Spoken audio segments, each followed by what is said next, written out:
Same dude, different day. Chapter 4. Should I keep my options open?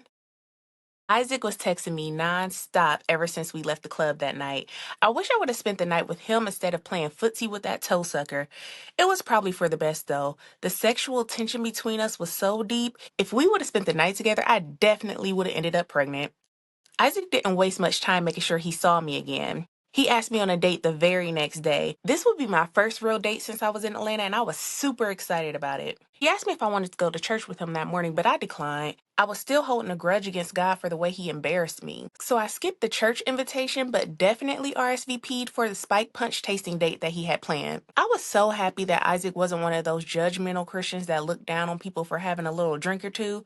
Now, I'm not saying I was an alcoholic, but I was definitely alcoholic adjacent. As much as I drank back then, my tolerance should have been significantly higher than it was. 3 drinks later, my tipsy behind was over in the corner having a dance battle with myself. What was really going on with my life? Because who battles themselves? Note to self, decide to date differently. Although I managed to maintain my sexy by not stumbling over my words or my own 2 feet, he could tell that I was feeling the alcohol, so he took me to dinner to sober me up. We went to some swanky restaurant in Buckhead. Apparently, he was fluent in multiple languages and decided to greet our waiter in his native language. Then he had the nerve to pay for dinner as well as pay attention to me throughout the night. That's when I realized I had been cheating myself all these years. The dusty men that I normally dated would have had a staring contest with me when the waiter brought out our check. Some would just keep it real and be like, yeah, shorty, you got to pay half. While the others would take the bill, but then they would complain the whole night about how much it was. Isaac was different, though.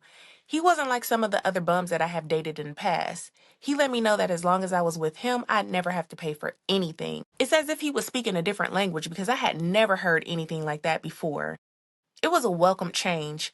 The way that he communicated was something that I wasn't used to as well. When I asked him questions, he responded with intelligent, well thought out answers. Like, who is this guy? He was pressing all my buttons, but I was very easily impressed, especially since true gentlemen seem to be an endangered species over the past couple of years.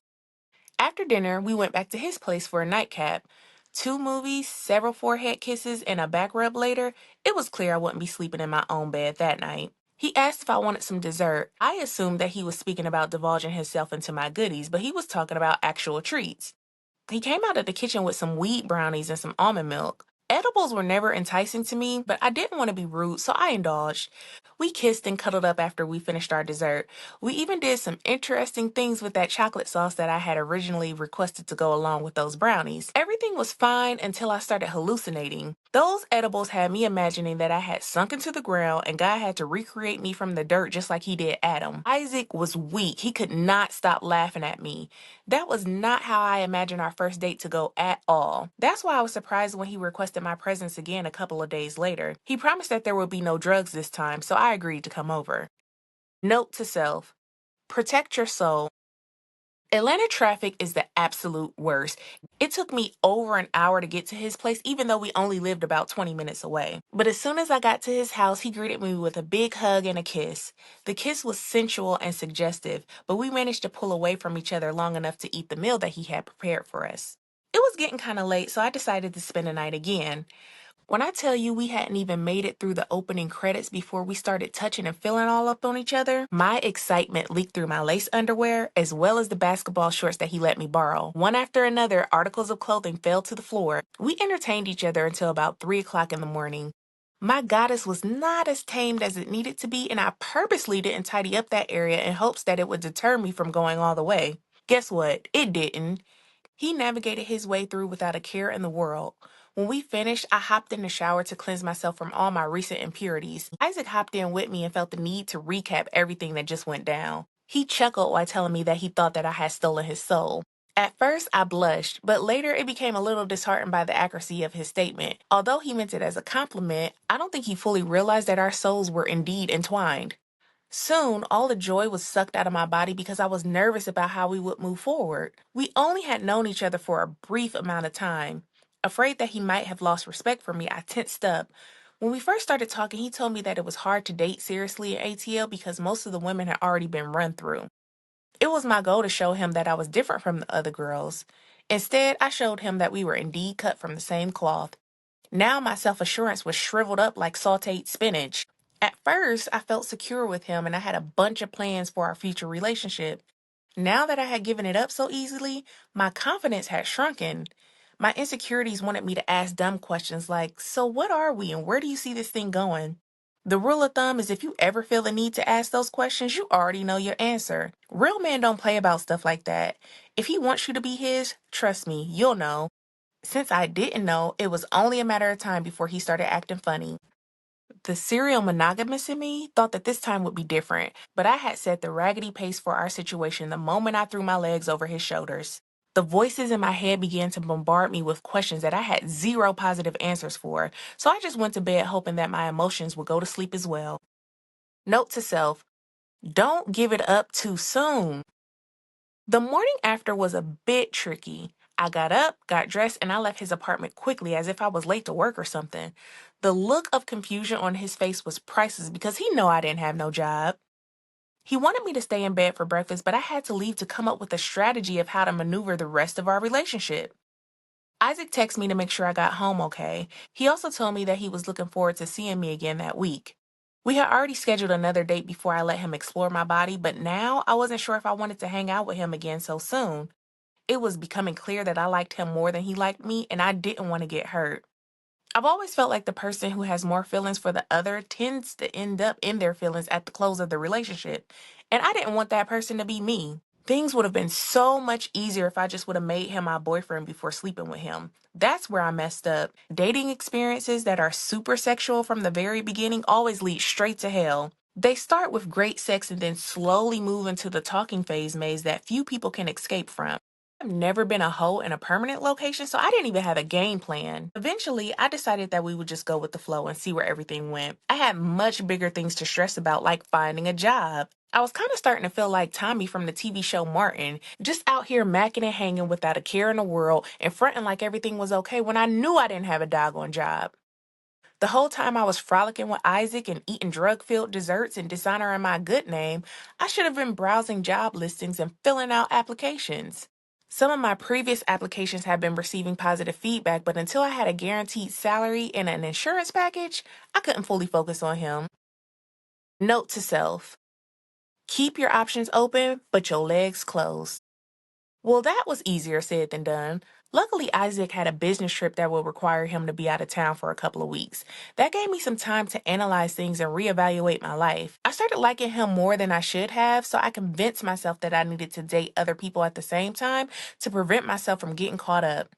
The same night that I met Isaac, I also met Q. Coincidentally, he was also a friend of Jada's friend, so I knew that we could link up at a later date if I wanted to. He asked for my number that night, but I didn't give it to him because I was technically there with Isaac. That didn't stop me from looking his way a few times though, because this man was super fine. He was tall with dark chocolate skin, and whenever he smiled, I disappeared in his dimples. Q had a strong, square like chin that was reminiscent of Superman's. I volunteered to be his damsel in distress any day. The shirt that he wore that night still weighs heavily in my memory. It read, The Legend. The interesting part was that there was an arrow pointing down to his manhood. Legend, huh? I instantly became colorblind to the beaming red flag because I wanted to meet the man and the legend as soon as possible. The feeling must have been mutual because he had been asking Jada's friend about me ever since we first met. She set up another house party for us to accidentally run into each other. As soon as we locked eyes, I knew I was in trouble. I have a horrible sweet tooth, and chocolate has always been my choice of indulgence. He poured me a drink and then poured on a charm. I could tell that a woman had never tamed him, and the idea of that challenge inspired me to become the first. That man looked like he would ruin my life, uterus, and self respect without even breaking a sweat. My instincts told me not to trust a man that had one initial for a full name, but making horrible decisions seemed to be my specialty, so I proceeded without caution. Hey, so what's up with you and that little nerd you were hanging out with the other night? I better not get too close to you or your man's gonna be upset, huh? With a seductive smile, I said, well, my man is away on business, so if you won't tell him, neither will I. Note to self, the first date sets the pace. The side piece saga continued. We were both unbothered by the blurred lines of commitment. Hugh didn't seem to care that I was semi-involved with another man. He had placed a target on my chest and had every intention of getting what he wanted from me. He also had a flock of females that would always be at his disposal as well, and I welcomed the challenge with full confidence that I would come out victorious. After a few drinks, we ended up tasting each other's lips. That level of closeness continued for the rest of the night. I found myself grinding and rubbing on this stranger. He took my hand and moved it slowly down the imprint of his jeans. I felt like the Energizer Bunny because my hand kept going and going and going. Different fantasies bombarded my thoughts. It took everything in me for me not to risk it all with him that night. He whispered in my ear that we needed to go somewhere so we could be alone. My suggestion was that he would take me out for a proper date the next evening. I was already caught up on Isaac. I wasn't about to be stressed about two dudes at the same time. I did kind of feel a little guilty for cheating on Isaac though, but to protect myself, I had to have options. Here I was entertaining another man while my main dude was handling his business. Does that sound familiar?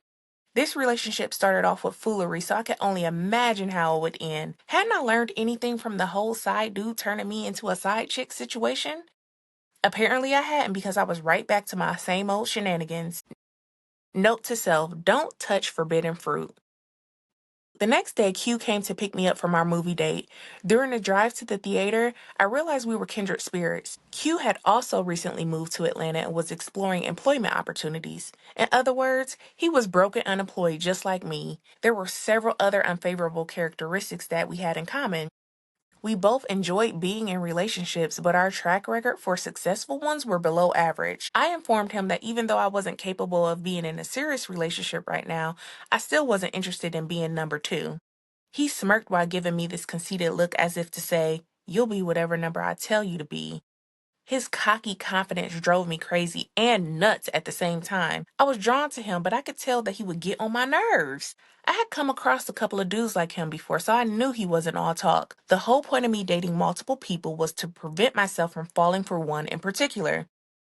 Avoiding all intimate situations with him would be my best move, but I was naive and curious. He was the forbidden fruit to my Eve. I knew this would be an uphill battle since the desire between us was so strong. While we were at the movies, we could barely keep our hands off each other.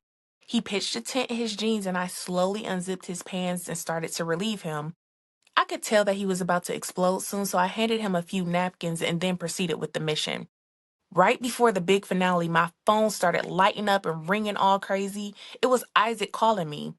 Several people shifted their focus to us as I tried to silence my phone. Q tried to hide his manhood behind that large-sized popcorn bag, but let me tell you, it could barely cover it. The whole situation was just embarrassing, so we left shortly after. As soon as we got back to his car, he insisted that we hop in the back seat so he could properly relieve himself. As badly as I wanted to submit to his demands, I refused. He tried to convince me to let him take me back to his uncle's house, but once again, I denied him access to me. He assured me that he would make it worth my while, but I declined. After he dropped me off, I could still smell him. His scent began to intensify my desire to be pleased. I immediately stripped and ran to the restroom to take a cold shower. The shower did absolutely nothing to combat my hormones. Normally, I would have just pleasured myself and kept it moving, but that night I needed more. I needed the real thing. It took everything in me not to call Q and tell him to come back. I had already made a conscious decision not to let him get the best of me. Isaac was still out of town, so I had no other choice but to call Courtney. He was the third person in the unholy trinity that I had created in my dating life. He'd been in the friend zone for several months prior, but I knew he was willing and able to give me exactly what I needed. He was excited to receive my phone call and didn't hesitate to invite me to his place. His invitation was all a part of my plan, so I happily accepted. We cuddled and watched TV until I started passionately kissing him. Courtney didn't try anything at first because he was used to just kissing me without getting anything extra. We had played the cat and mouse game for several months, but soon everything would change. As soon as he realized I wasn't wearing any underwear, he snatched my dress off so fast. It was as if he was trying to hurry before I changed my mind. Trust me, I had no intention of changing my mind. My visit had purpose. He aimed to please, and I thoroughly enjoyed being the object of his affection. When we finished, I went to the restroom to take a whole bath and wash the hot spots that Courtney recently tainted. Then I went back to the bedroom to put on my clothes. Courtney was kind of offended that I was about to leave. He made me put my things down and spend the night with him. I initially agreed because I thought we would go for round two, but we didn't. He just wanted me to stay there so that we can talk and cuddle. I had no interest in either of those things. I had already accomplished my goal and was ready to retire in my own space. He did do a good job of pleasing me, so I thought it was only fair for me to continue providing him with the pleasure of my company. While we were cuddling, he told me not to make plans for dinner the next night because he wanted to cook for me. I didn't sleep at all that night. Was Courtney catching feelings for me? That whole come over so I can make you dinner thing looked very familiar. This was exactly how it started with the other dude that had just got out of a serious relationship. Nobody had time to get caught up in that type of situation again, so I began to plan my exit strategy. I had originally planned to give him a few more months to enjoy the sensation that is me, but I felt like his feelings would grow at a rapid rate. During one of our phone conversations, I told him that we should just end things between us. He joked that I would never be able to leave him and his good loving alone. Courtney was confident in his abilities, as he should have been, but my fallback game was significantly strong. It was nothing for me to exhibit a healthy dose of amnesia towards a man that I was no longer interested in. It was kind of weird though, because I tended to fall for every guy I encountered, but then I run from them as soon as they started showing similar signs of interest. All those scars from my previous relationships began to resurface. Dodging another emotional roller coaster was at the top of my to-do list. If giving men an expiration date or secretly sabotaging all of my relationships was what I had to do to stay sane, so be it.